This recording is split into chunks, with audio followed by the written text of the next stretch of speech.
Hello student, welcome to my YouTube channel. Exercise 6.2 हम लोग complete कर चुके हैं। जिसने वो वीडियो नहीं देखे हैं वो पहले एक्सरसाइज 6.1 थेल्स की प्रमेय और एक्सरसाइज 6.2 देखिए, उसके बाद आगे देखें। तो हम चलते हैं आगे एक्सरसाइज के लिए।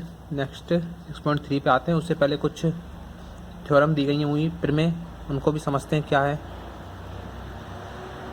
ये दिया त्रिभुज की समरूपता।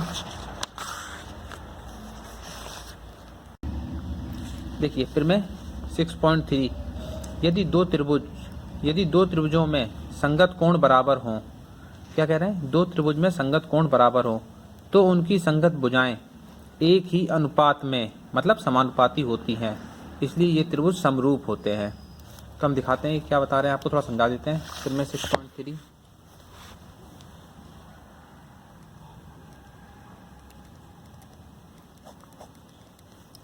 यदि दो त्रिभुजों में संगत कोण बराबर हो। सबसे पहले दो त्रिभुज बना लेते हैं। त्रिभुज आप कैसे भी ड्रॉ कर सकते हैं, छोटे बड़े, क्योंकि उन्होंने बस दो त्रिभुज बताया है जो प्रमेय है उसके अकॉर्डिंग। तो हमने दो त्रिभुज बना लिए हैं। कोण दे दीजिए इसके नाम, ये 50, 60 एंड 70।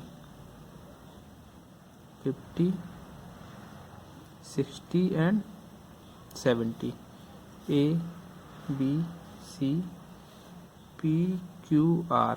तो इसमें देखिए दो त्रिभुज हो गए, संगत कोण बराबर हो। तो देखिए ये बी कोण है, ये बी और क्यू 50-50 हैं, ए और पी 70-70 और सी एंड आर 60-60। यदि दो त्रिभुजों के संगत कोण बराबर हों तो उनकी संगत भुजाएं एक ही अनुपात में होती हैं। संगत भुजाएं एक ही अनुपात में होती है, इसका मतलब क्या हो गया, ए बी, देखिए A B upon P Q equal to किसको जाएगा, B C upon Q R, और इक्वल किसको जाएगा, A C upon P R. तो ये हो गया आपका फिर में 6.3 की डिटेल कि अगर दो त्रिभुज के कोण बराबर है तो क्या हो जाएगा, इनकी भुजाओं का अनुपात भी बराबर हो जाएगा। और यही होता है, इसको हम कह सकते हैं, ये हुआ कैसे, एंगल एंगल एंगल। देखिए तीनों के एंगल बराबर थे, तो यहाँ पे ए समरूपता, ए फॉर एंगल, ए समरूपता से, क्योंकि तीनों के कोण बराबर, दोनों एंगलों के तीनों कोण बराबर थे, दोनों ट्रायंगल के। जब कोण बराबर हो गए तो क्या हो गया, इनकी साइड्स भी इक्वल हो जाएंगी, तो इनकी साइड का जो अनुपात है वो बराबर हो गया। ओके, ये हो गया हमारी फिर में 6.3। इसका देखिए नेक्स्ट 6.4। 6.4, यदि दो त्रिभुजों में एक त्रिभुज की भुजा दूसरे त्रिभुज की भुजा के समानुपाती हो तो इनके संगत कोण बराबर होते हैं। ये बिल्कुल इसका अपोजिट दिया गया है, इसलिए त्रिभुज समरूप होंगे। तो देखिए त्रिभुज भी समरूप हो गए हैं। यहाँ पे क्या हो जाएगा, त्रिभुज ए बी सी समरूप हो जाएंगे किसके, त्रिभुज पी क्यू आर के। नेक्स्ट देखिए प्रमेय 6.4, इसमें क्या कह रहे हैं, यदि दो त्रिभुजों की संगत भुजाओं का अनुपात बराबर है, तो ये दो ट्रायंगल बना दे रहे हैं हम।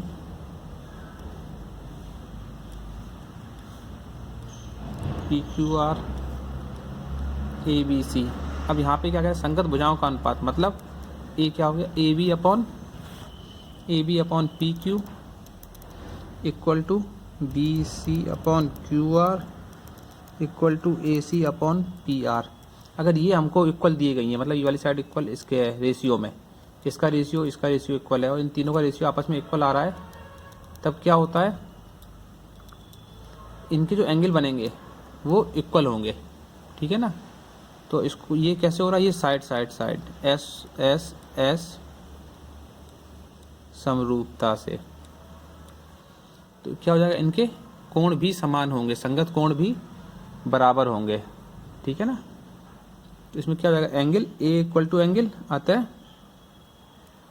Angle A equal to angle P, ऊपर वाला एंगल ऊपर वाले के, फिर angle B equal to angle Q के, और एंगल सी इक्वल टू किसके हो जाएगा, angle C equal to angle R के, ठीक है।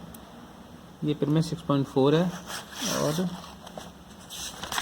नेक्स्ट इसके बाद में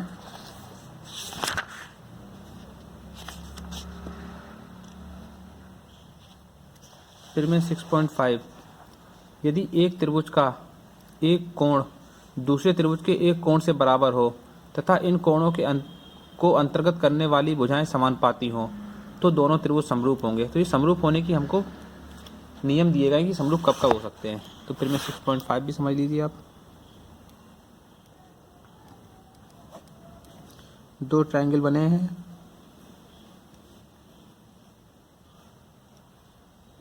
ABCPQR,